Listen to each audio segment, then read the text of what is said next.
What's up tout le monde, mon nom est Maxime Ouellette, vous écoutez un shit qui existe. Cette semaine, je parle de 3 femmes qui ont fait scandale, qui ont choqué.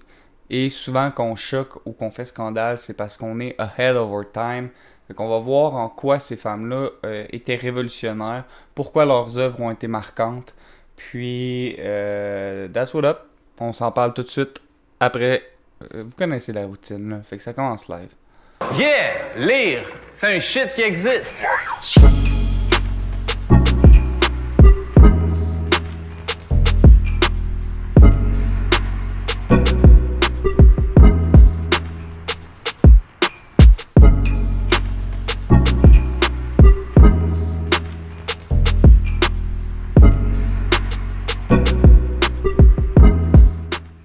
Je commence par vous parler de Françoise Sagan et de son premier livre Bonjour Tristesse qui est paru en 1954, tout de suite après la guerre.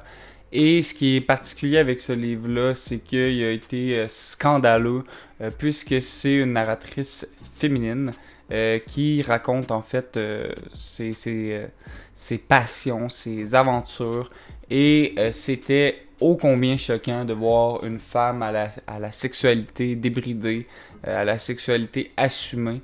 Puis c'est rien de, tu sais, pour vrai, quand on lit Bonjour Tristesse, c'est vraiment rien de choquant. Il n'y a pas de sexualité hors norme, il n'y a pas quelque chose de... Il y a rien pour vrai. Aujourd'hui, je veux dire, on lit Bonjour Tristesse, on a l'impression de lire un roman d'amour classique. L'histoire de Bonjour Tristesse, c'est qu'une jeune femme et son père s'en vont dans une villa sur le bord de la Méditerranée et vont avoir chacun de leur côté des relations amoureuses. Du côté du père, initialement, c'est une relation avec une femme qui est beaucoup plus jeune que lui, une femme un peu bourgeoise, un peu stupide, une femme qui a une beauté très typique et qui par le fait même devient très ordinaire. Et du côté de la narratrice, ça va être avec un jeune homme qui est plus vieux qu'elle, de quand même beaucoup, Cyril, qui s'appelle, très, très charmant jeune homme, un jeune homme bien élevé avec des bonnes manières, un avenir intéressant devant lui. Et du côté du père comme du côté de la jeune fille, il y a un désintérêt total pour l'engagement. Donc, tant chez la narratrice que chez le père, on ressent ce dédain-là de s'engager avec quelqu'un ad vitam aeternam. Et rapidement, en fait, va se joindre à ce quatuor-là une femme, Anne, qui, elle, est plus de l'âge du père. Une femme avec une beauté qui est plus exceptionnelle parce que c'est pas une beauté traditionnelle. Une femme qui sait où est-ce qu'elle s'en va, autoritaire. Une femme qui, pour elle, la planification est très importante. Donc l'engagement, par conséquent, l'est aussi. Le père va rejeter son amante du moment. Et c'est là où est-ce que va commencer toute l'intrigue. La narratrice va vouloir en fait faire en sorte que Anne soit laissée par le père. Et la manière dont elle va arriver à ses fins, c'est de faire en sorte que son amant à elle, soit le très charmant Cyril, entretienne une liaison avec l'amante plus jeune du père. Là, en tout cas, je sais pas si je vous perds, mais bref, elle va laisser de côté ses émotions, la narratrice, pour faire en sorte qu'il y ait une relation entre sa flamme à elle puis l'ancienne flamme de son père, de sorte à ce que son père retrouve l'intérêt pour cette flamme perdue-là. Et c'est ce côté-là, je pense, qui a été le plus choquant pour la France de l'époque, c'est de voir une femme qui prend action, qui décide de prendre des mesures contre son père, de le manipuler, parce qu'il y a un jeu de manipulation, et la narratrice prend plaisir à ce jeu-là. Puis ça, c'est quelque chose qui aurait pu potentiellement être choquant. Pour ce qui est de tout l'aspect de la sexualité de la jeune femme, je pense pas que c'est ça. En tout cas, j'ose espérer que c'est pas ça qui a choqué une femme qui aime. Ça serait vraiment triste de se dire que, il y a pas si longtemps que ça, on était scandalisé devant une femme qui aime. Mais j'ai l'impression que ça pourrait vraiment crissement être ça. Là. Faut dire quand même que le livre a reçu un prix la même année. Là, donc, oui, ça a fait scandale, mais je pense qu'on y a reconnu ses qualités littéraires. C'est un livre qui est très bien écrit. Si vous êtes fan de romans d'amour ou de romans romantiques, je vous le conseille fortement. On est loin des harlequins, c'est écrit avec une plume qui est très traditionnelle. Ça respecte beaucoup les codes de ce à quoi on s'attend d'un roman classique français. J'ai bien aimé, honnêtement. J'ai trouvé que Françoise Séguin écrivait bien. Il y a des belles descriptions. Le côté émotif est très bien décrit aussi. C'est très intellectuel. On essaie d'intellectualiser l'amour. C'est quelque chose que j'ai quand même relativement aimé, honnêtement, d'essayer de mettre un côté plus réfléchi au sentimental. C'est quelque chose que j'ai trouvé intéressant. Somme toute, j'ai trouvé que c'était un livre qui était... Faut savoir que quand j'ai fait ma liste de 150 livres, il y a eu beaucoup de recherches derrière. J'ai fait des recherches à savoir les 100 meilleurs livres français, les 100 meilleurs livres anglais selon des critiques, selon tel auteur que j'aime. Donc j'ai fait beaucoup de recherches de listes de livres et Bonjour Tristesse revenait comme étant un des grands classiques. Un incontournable de la littérature française. En prenant ça en considération, c'est sûr que je vais avoir des attentes qui sont plus importantes qu'un livre contemporain que j'ai choisi dans les coups de cœur d'une librairie qu'il faut pas encourager, mettons. Là. Bonjour Tristesse a pas rempli les attentes que j'avais, en toute honnêteté, mais je suis capable d'y reconnaître énormément de qualité. C'est bien écrit, c'est choquant pour l'époque, il y a quelque chose de très cynique là-dedans, on sent l'après-guerre. On sent également cette idée-là, en fait, que les relations humaines n'ont plus vraiment de valeur. Je pense qu'il faut prendre en considération qu'à cette époque-là, on commence à voir un certain postmodernisme s'installer, autant en France qu'au Québec. Ça va venir un petit peu plus tard au Québec, mais cette postmodernité-là, elle va s'exprimer en fait par une montée de l'individualisme. Donc les valeurs communes, la famille, le partage, etc. tombent peu à peu et on est laissé devant une littérature dans laquelle le moi est plus important que le nous. Et je crois que Bonjour Tristesse a un peu installé ou ouvert la porte pour que ces conditions-là de la littérature s'installent. J'ai beaucoup aimé cet aspect-là. Je pense que c'est un roman qui est assez loin dans le temps, mais assez proche de nous pour qu'on puisse voir l'influence que ça a eu sur la littérature par la suite. Je trouve que c'est un livre qui s'inscrit très bien dans son époque et c'est un livre qui vieillit bien également. Donc pour ces raisons-là, je reconnais effectivement une valeur littéraire très importante à Bonjour Tristesse de Françoise Séguin, mais c'est pas ma tasse de thé tout simplement. Les livres type romantique, c'est... Puis je sais pas si c'est romantique, ça se dit pour des... Mais en tout cas, des livres d'amour, c'est moins mon genre. Je connais des gens qui auraient adoré ce livre-là.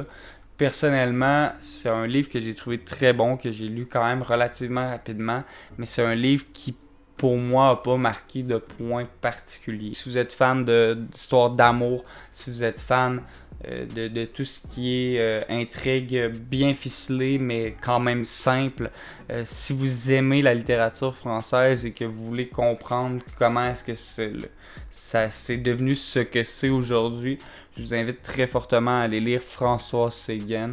Si, comme moi, vous n'êtes pas nécessairement des fans d'histoires d'amour, je crois que vous pouvez quand même apprécier Bonjour Tristesse, mais que c'est pas nécessairement le livre qui va vous marquer le plus.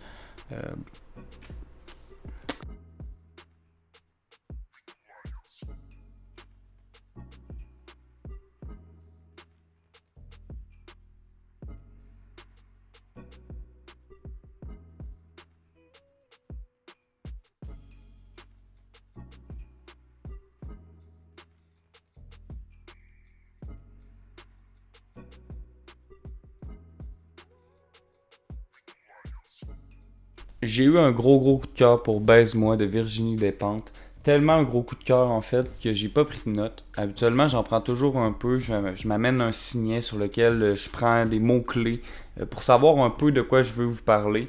Mais dans le cas de Baise-moi de Virginie Despentes, ça a été tellement une lecture agréable que je me suis simplement amusé. J'avais complètement oublié qu'il fallait que je le commande. C'est définitivement le livre que j'ai préféré depuis le début de ce projet-là. J'avais lu King Kong Theory, qui est un essai de Virginie Despentes qu'elle a écrit plus tard. Il faut savoir que Baise-moi, c'est son premier livre. Puis c'était la première fois en fait que je lisais de la fiction de Virginie Despentes et j'ai adoré son style. Il y a quelque chose avec la plume de Despentes qui me plaît vraiment énormément. C'est difficile de mettre le doigt dessus précisément, mais je pense que c'est tout simplement en fait que ses propos me parlent beaucoup. Tout ce qui est dit, c'est des choses qu'on entend dans les discours populaire de gauche aujourd'hui. Ça semblait probablement un peu extrémiste en 1993 d'assumer autant sa haine pour la police, de défendre les minorités visibles, etc. D'avoir un féminisme aussi cinglant que ça à l'époque aussi, ça devait être quand même révolutionnaire et choquant. Toutes ces choses-là font en sorte, je pense, que ce livre-là va plaire aux gens de ma génération parce que c'est un livre qui a les mêmes convictions que nous. On a une discussion avec Despentes qui est vraiment intéressante parce qu'on a l'impression enfin que quelqu'un nous comprend. Puis quelqu'un qui a écrit son livre en 1993, donc ça, du moins ça laisse croire qu'il y a un avenir possible puis que les extrémistes d'aujourd'hui seront peut-être les génies de demain, qui sait. Au début du vidéo, je disais que les livres dont j'allais vous parler avaient été des livres choquants et révolutionnaires. Puis je pense que dans mon segment pour Séguin, j'ai peut-être pas assez mis l'emphase sur à quel point ça avait été important, cette œuvre-là, dans l'écriture féministe qui a suivi. C'est dur à dire, mais je sais pas si la génération de femmes françaises suivant Séguin aurait été ce qu'elle a été si ça n'avait pas été de cette œuvre-là. Donc je voulais quand même venir mettre un petit astérix sur mes propos du premier segment, mais tout ça pour dire en fait que ça l'a amené à un style qui est encore plus désinvolte, encore plus cinglant, dans lequel l'idée de la femme est remis en question encore une fois. C'est quoi une femme selon le moule traditionnel? C'est clairement pas ce que Séguin nous présentait à l'époque ou ce que Virginie Despentes nous présente dans Baise-moi. Et c'est ce qui est intéressant, c'est ce qui est rafraîchissant. Et au-delà de toutes ces convictions-là, de toutes les valeurs qui sont véhiculées dans Baise-moi, je pense que le récit en soi vaut vraiment la peine d'être lu. C'est un espèce, puis là, ça va avoir l'air très diminutif de l'œuvre de Despentes, mais c'est un espèce de Thelma and Louise, mais beaucoup, beaucoup plus trash. Donc, on a deux protagonistes qui sont deux femmes qui vont vivre un road trip ben c'est ça, je veux pas trop en dire, mais ils vont se rencontrer dans des circonstances particulières et puis ils vont partir sur la route ensemble. Ils vont vivre toutes sortes de mésaventures et au travers de tout ça, en fait, ce qu'on va voir, c'est la sororité, donc l'idée d'avoir des femmes qui deviennent amies, ça se dit-tu qui sororitorisent, en tout cas, qui fraternise au féminin. Et c'est vraiment amusant, en fait. C'est un livre qui, pour vrai, c'est un page-turner. J'utilise souvent ce terme-là sur cette chaîne-ci, mais honnêtement, dans le cas de Baise-moi, c'est absolument le cas. Je me suis retrouvé à lire des moments, puis d'avoir comme 1h30, 2 heures de lecture, puis de penser que j'ai lu seulement 15 minutes, c'est exceptionnel. La plume de Despentes nous transporte du début à la fin. Il y a tout l'aspect narratologique également qui est vraiment intéressant dans ce roman-là. Donc on a un narrateur hétérodiégétique, c'est-à-dire qui est extérieur à la diégèse ou à l'histoire.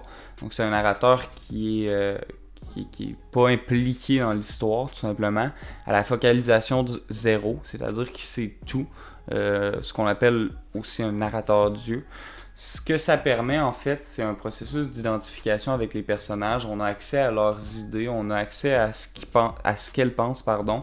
Puis ça nous permet de sympathiser avec eux, puis d'avoir de l'empathie pour ces femmes-là, alors que, en vérité, c'est des femmes d'une violence incroyable, c'est des femmes qui sont somme toute méprisables, mais grâce à la narration, ces personnages-là deviennent super attachantes. Je veux vraiment pas trop en dire, mais on s'attache énormément à ces personnages-là et on vient qu'à être impliqué dans leur aventure malgré nous. Puis ça, c'est grâce à la narration, c'est important de le reconnaître parce que souvent on n'analyse pas assez cet aspect-là, je crois, des œuvres, et c'est souvent ce qui va faire en fait que le lecteur va accrocher à une histoire. C'est ce qui va faire qu'on va aimer ou détester un personnage, c'est à quel point le narrateur va nous en révéler, à quel point le narrateur en sait Et est-ce que le narrateur fait partie ou non de l'histoire? Est-ce que l'histoire se passe au futur, au passé? Est-ce que c'est une narration en plein milieu de l'histoire? Est-ce qu'on est au présent? Tout ça va influencer en fait la manière dont l'histoire est racontée et par conséquent la manière dont vous allez la lire. Et c'est dans le cas de Baise-moi très bien réussi. Puis honnêtement, c'est vraiment un très bel objet livre. La petite couverture avec un espèce de glacis dessus, etc. La jeune femme avec un pistolet ou un gun sur la cuisse. Ça, je trouve ça, en tout cas, le bleu turquoise qui rappelle plus une couleur traditionnelle masculine avec des espèces de petits coulisses de rose. C'est important aussi de regarder la couverture dans la vie. Là, je le regarde en ce moment en la commentant, mais je pense que ça m'en dit beaucoup sur le livre, sur la vision également de la féminité de Virginie Despentes. Si vous la connaissez pas, puis que vous voulez pas nécessairement aller lire Baise-moi, qui est un livre honnêtement quand même très trash, j'amène certains warnings quand même là. Si vous êtes sensible au sujet des agressions sexuelles, de la violence faite sur les enfants, de l'inceste, c'est peut-être pas un livre pour vous. Si c'est le cas pour vous, je vous conseille fortement d'aller écouter des entrevues de Virginie Despentes. Il y a une série de podcasts qui a été faite avec elle. Si je ne me trompe pas, c'est Les couilles sur la table qui avait fait cette série de podcasts-là avec elle. Et c'est vraiment du bonbon. Cette femme-là vaut la peine d'être écoutée. Donc, je vous conseille très fortement Baise-moi de Virginie Despentes, mais également tout ce qui est les entrevues de cette femme-là. Si jamais les sujets dont je viens tout juste de parler vous choquent pas, il y a également King Kong Theory qui est un excellent essai honnêtement sur la féminité, également sur le sujet des agressions sexuelles, la prostitution, etc. Donc je vous le conseille également honnêtement. Je vous conseille tout. Je vous conseille la planète entière.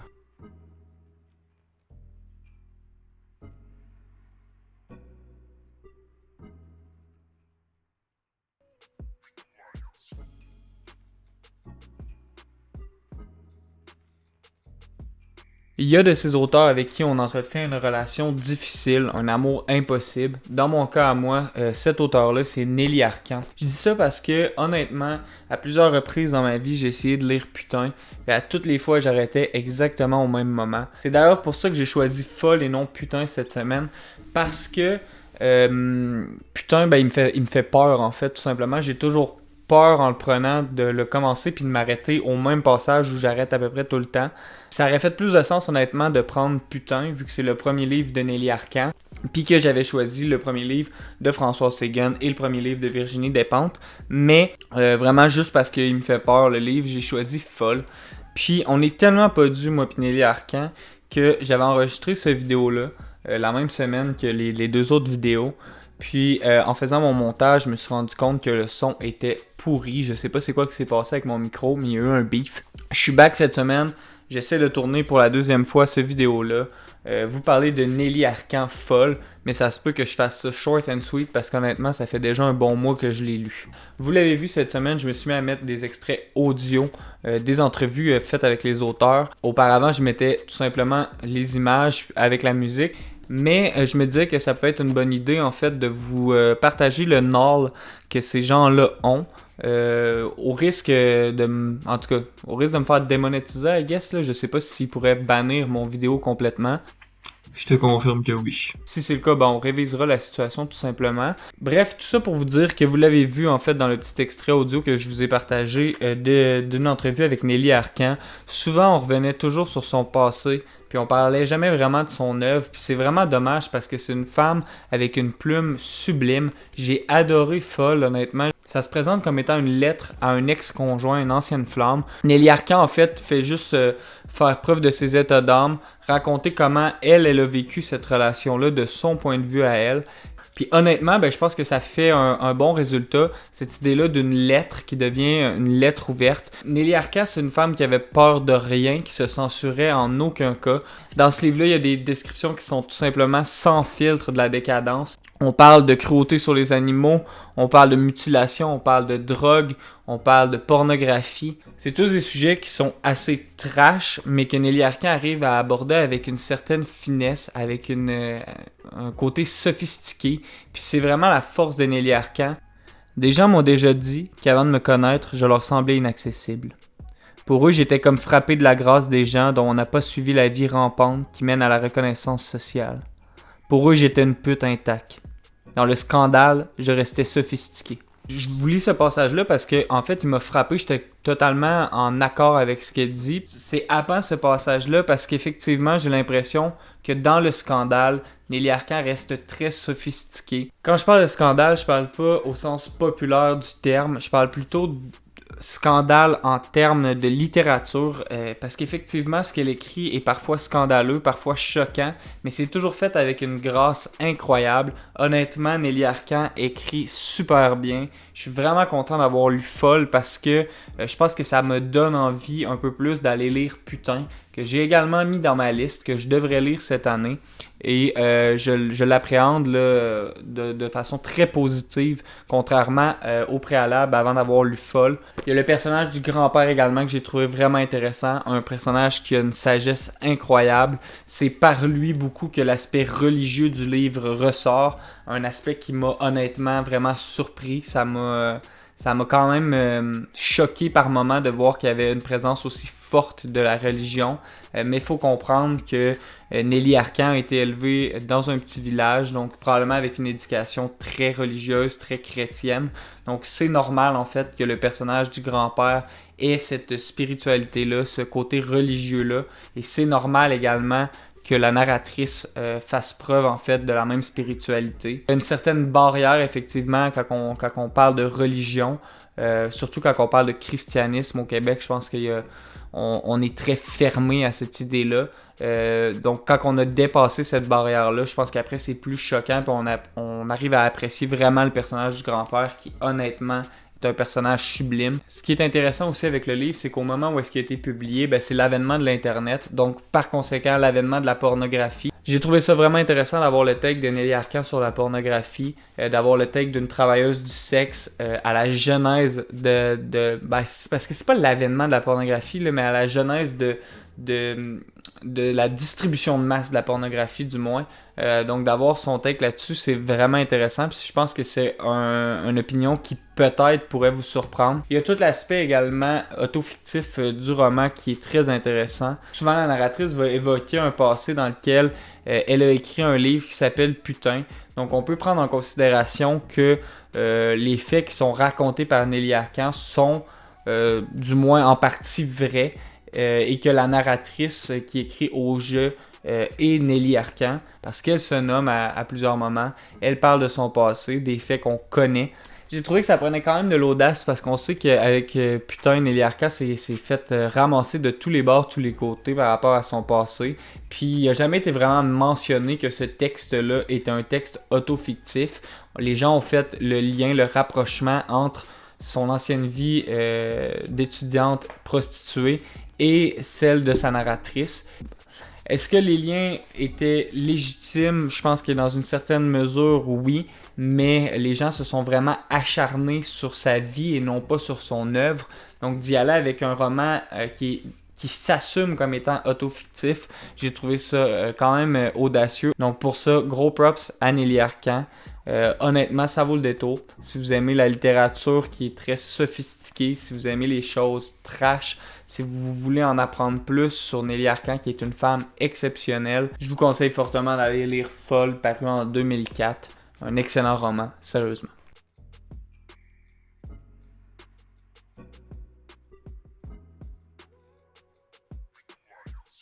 Dans mon dernier vidéo, j'avais dit que les règles étaient faites pour être suivies, mais cette semaine, ça sera pas le cas. On instaure une certaine forme d'anarchie, parce que, en toute honnêteté, je pense que ces 3 livres-là valent la peine d'être lus. Bonjour Tristesse, je vous le recommande pour l'influence qu'il y a eu par la suite dans la littérature féministe, mais également pour la qualité de l'écriture de Françoise Séguin. Comme je vous l'ai dit, c'est pas ma tasse de thé à moi. Personnellement, c'est pas un livre que je risque de relire de sitôt.